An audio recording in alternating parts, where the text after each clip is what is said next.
Hi, everyone, and welcome to another cast of Bones and Stones. Today, we're going to be discussing a troubling picture that is circulating the internet at the moment. This was brought to us by a student that Tim knows, was posted, and they have asked us to just maybe express some of our ideas on this picture. For those of you that may not have seen it, it's a pic titled "The Undeniable About South Africa" and has a list of arrival dates and specific sort of identities and showing their or proposing their particular arrival dates.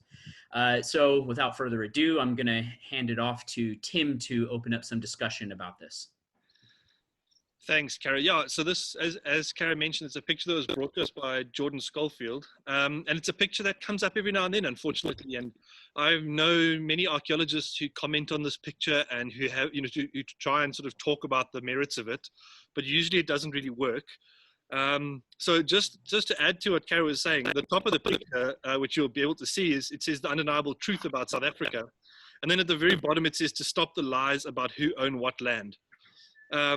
So never mind, the sort of just errors, but basically what this picture is showing is that the first people to arrive in South Africa, according to this image, were Dutch settlers in 1652.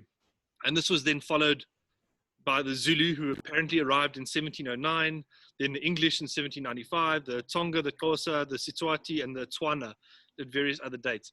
So this, from an archaeological point of view, there's a lot of inconsistencies and errors in this image, because we know from the archaeological record that we've had people living in this part of the world for millennia, from hunter-gatherers and in communities of hunter-gatherers who are still around today, who have a long history in this part of the world.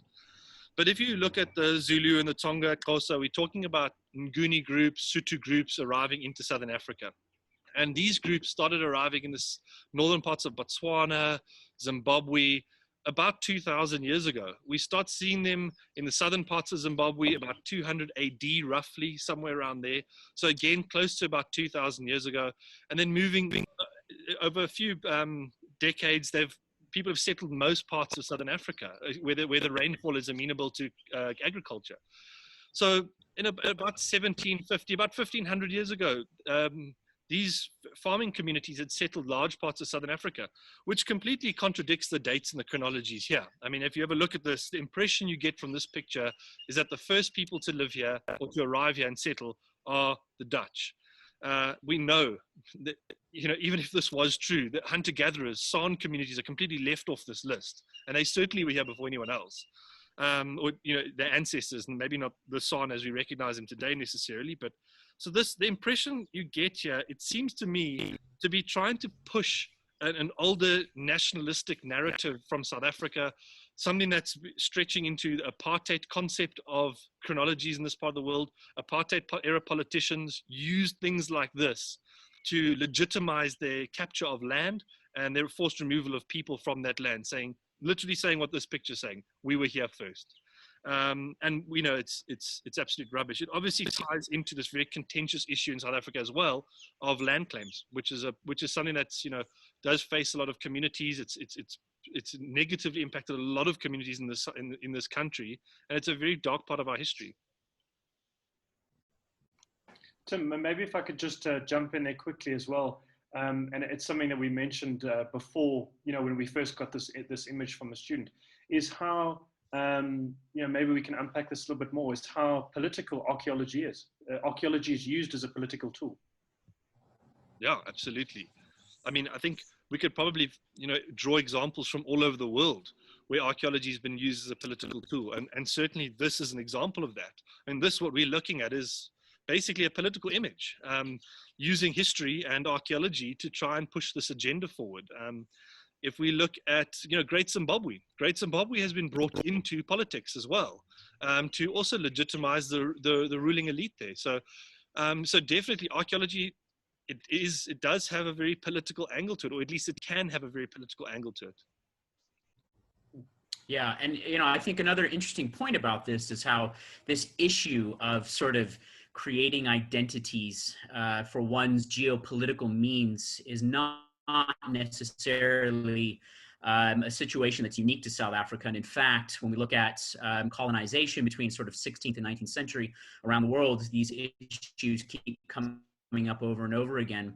I'm reminded of this book called The Mismeasure of Man by the late evolutionary biologist Stephen Jay Gould, who talked about how scientists in the sort of 16th to 19th century went about trying to find sort of craniometric differences between classes of people they defined by race, and to create identities around those people and then to order them in terms of most valuable to least, play into geopolitical sort of means. And, archaeology has been used in very nefarious ways for that. Yeah, absolutely. And I think, like, to go back to something you mentioned, which is really important in the context of this issue, is this idea of colonization. Because a post like this, in a sense, it's legitimizing those colonial perspectives and views and senses and those power relations that have been set up from these colonial, occupants in this part of the world. So, I find this to be very problematic, and it comes down to, again, what you've mentioned. If we look at when the Zulu identity, the Zulu nation first appeared, I couldn't tell you the exact date. I'm not even going to attempt, but I think this is partly confusing that as well. It's because Zulu ancestors have a long history in this part of the world. It's not, here it says the Dutch arrived in South Africa in 1652. They said that's when they established their refreshment station in the Cape. The Portuguese had been operating in this part of the world and refreshing along the coast for a long period before then. I think about 200 years, maybe even. So the Dutch arrived in South Africa. Then it says the Zulu arrived in South Africa. The Zulu definitely did not arrive in South Africa at the date they propose here. Because if anything, they have a long history of development which eventually appeared, or the Zulu nation eventually appeared because of that trajectory. So there's this long sequence of events that would have preceded the appearance of a Zulu nation, and it certainly wasn't the arrival of the Zulu nation, no matter which way you look at it. Very interesting.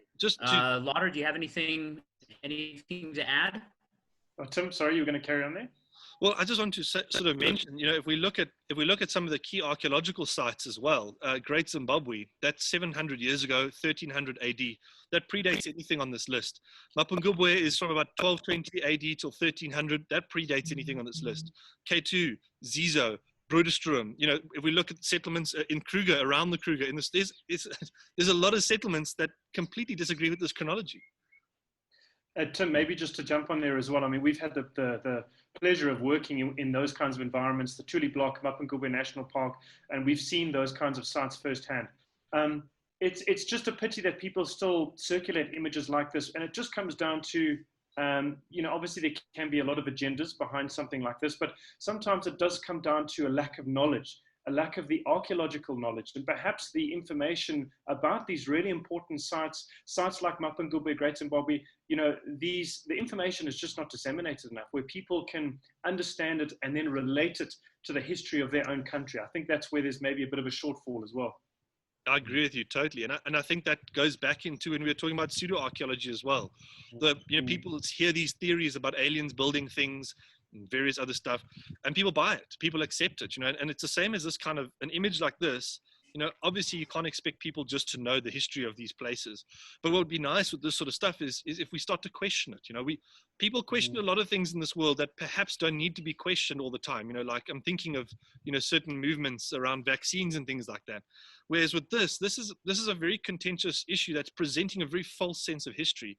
So just questioning this, and looking a little bit deeper, you'll pretty quickly find that this is actually inaccurate. Absolutely. All right, fellows. Well, thank you very much for the discussion on this situation. I do think it's important to disseminate a little bit of truth behind such troubling images that are often sort of taken at face value. As with everything in life, we need to take things with grains of salt and make sure that we do some proper background history and checks before we take these messages on board. Thanks. Absolutely. Thanks, Kara.